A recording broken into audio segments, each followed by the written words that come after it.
Kebijakan menaikkan tarif impor yang dilakukan oleh Presiden Amerika Serikat, Donald Trump, telah membuat situasi global memanas. Indonesia menjadi salah satu negara yang terkena dampak, dengan beberapa produk ekspornya diprediksi tidak bisa bersaing lantaran tarif yang dikenakan terlalu tinggi. Untuk itu, perlu ada negosiasi cepat agar produk ekspor dari Indonesia tidak dikenakan tarif yang terlampau tinggi dan memberatkan. Arsjad Rasjid, Ketua Umum Kadin periode 2021 hingga 2024, mengungkapkan bahwa pemerintah harus bertindak cepat untuk melakukan negosiasi ke Amerika Serikat. Dialog tersebut harus membawa perundingan yang win-win antara Indonesia dan Amerika Serikat. Untuk membahas lebih lanjut tentang hal ini, Kontan TV mewawancarai Arsjad Rasjid, yang kini menjadi Ketua Dewan Pengawas Indonesia Business Council. Berikut wawancara dengan Arsjad Rasjid.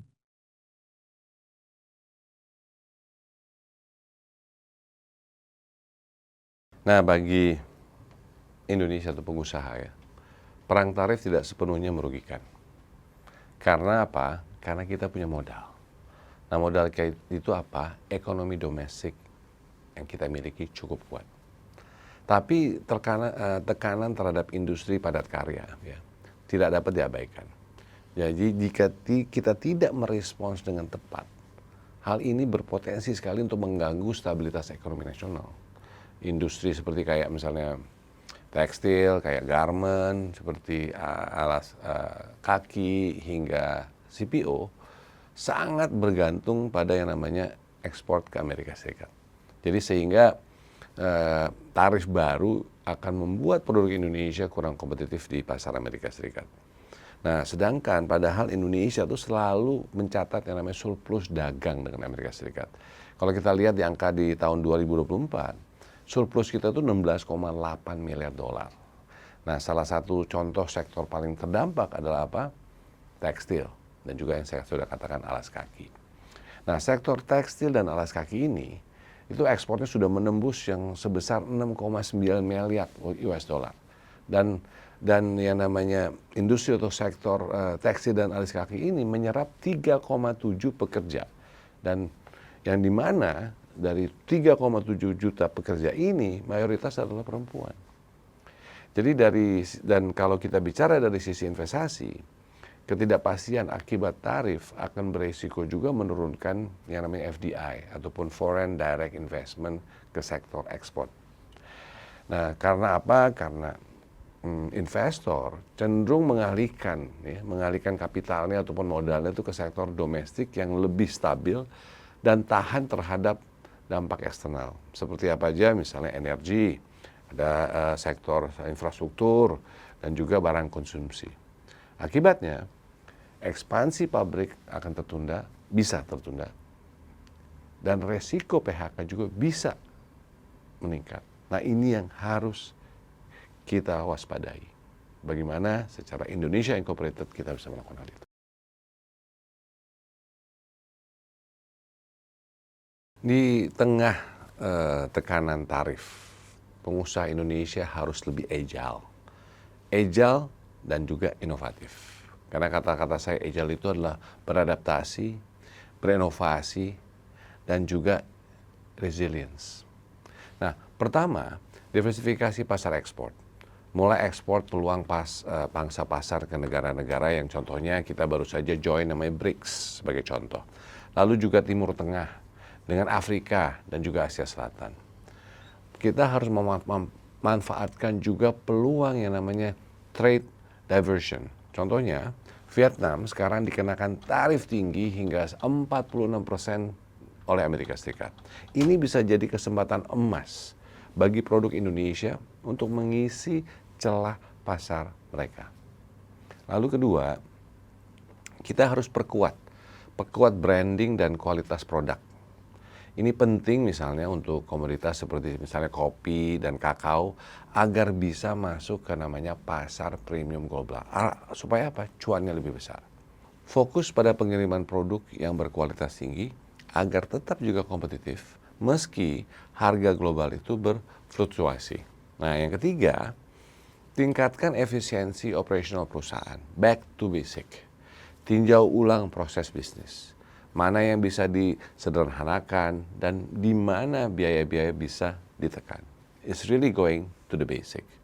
Penghematan di biaya overhead bisa juga membantu mengurangi dampak dari kenaikan biaya akibat tarif.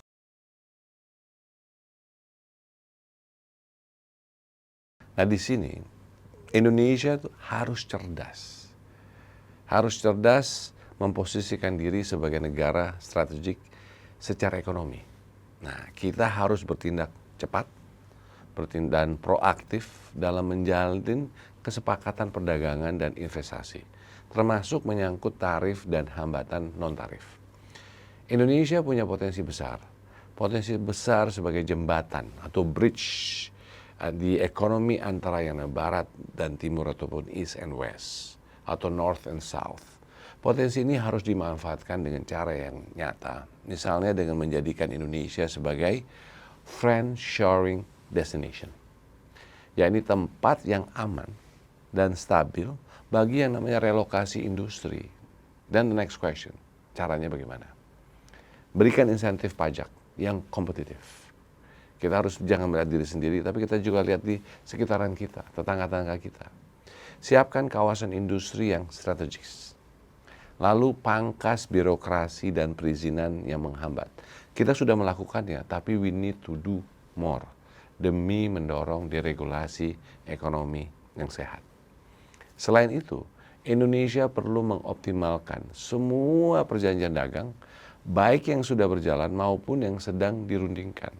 We have to look back dan melihat kembali dan menganalisa setiap perjanjian dagang yang kita miliki untuk kepentingan siapa? Indonesia. Kita juga harus mulai membangun yang namanya blok dagang alternatif. Ya, contohnya sekarang BRICS kita sudah join in. Ini kita bicara ekonomi. Lalu ASEAN masih banyak yang harus dilakukan karena regional supply chain menjadi kunci. Memperkuat yang namanya rantai pasok di regional. Dan juga dengan negara-negara dari Global South.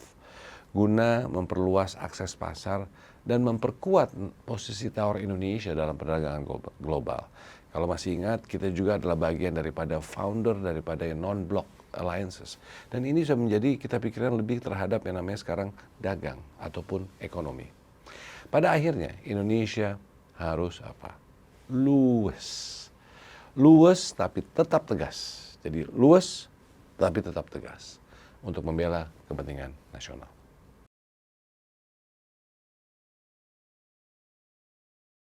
Pemerintah harus menjadi penggerak utama. Penggerak utama dalam menciptakan ekosistem ekspor yang resilience. Kata kuncinya adalah resilience. Dorong penyelesaian perjanjian dengan bilateral dan multilateral seperti EU-SEPA misalnya. Dan perluasan akses ke pasar Afrika dan juga Asia Selatan. Lalu berikan insentif untuk industri hilir dan juga UMKM, industri mikro, kecil, dan menengah yang ekspor, baik dalam bentuk fiskal, pembiayaan, maupun akses pasar atau access to market. Bangun sumber daya manusia menjadi kunci. Human capital development. Bangun sumber daya manusia industri masa depan lewat vocational training atau vokasi. Lalu upskilling dan reskilling. Ini penting sekali. Yang tidak kalah penting juga, fasilitas dialog aktif. Aktif antara pelaku usaha, pemerintah, dan mitra dagang internasional. Ini juga menjadi kunci karena yang mengetahui dan mengenal situasi kondisi yang adalah pemain-pemain ataupun para pengusaha.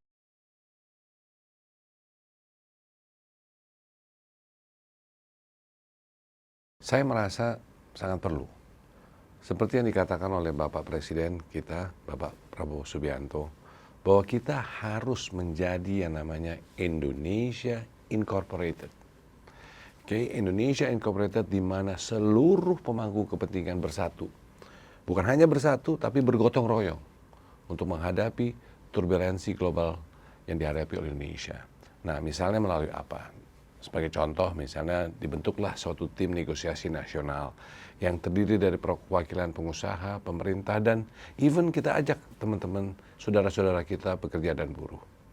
Di mana tugas tim ini adalah melakukan negosiasi langsung terkait tarif dan akses pasar, menyusun strategi respons terhadap kebijakan tarif, dan menyelaraskan posisi dagang Indonesia di forum internasional, misalnya di WTO, di World Trade Organization, di G20, di mana kita adalah salah satu negara G20, dan juga ASEAN.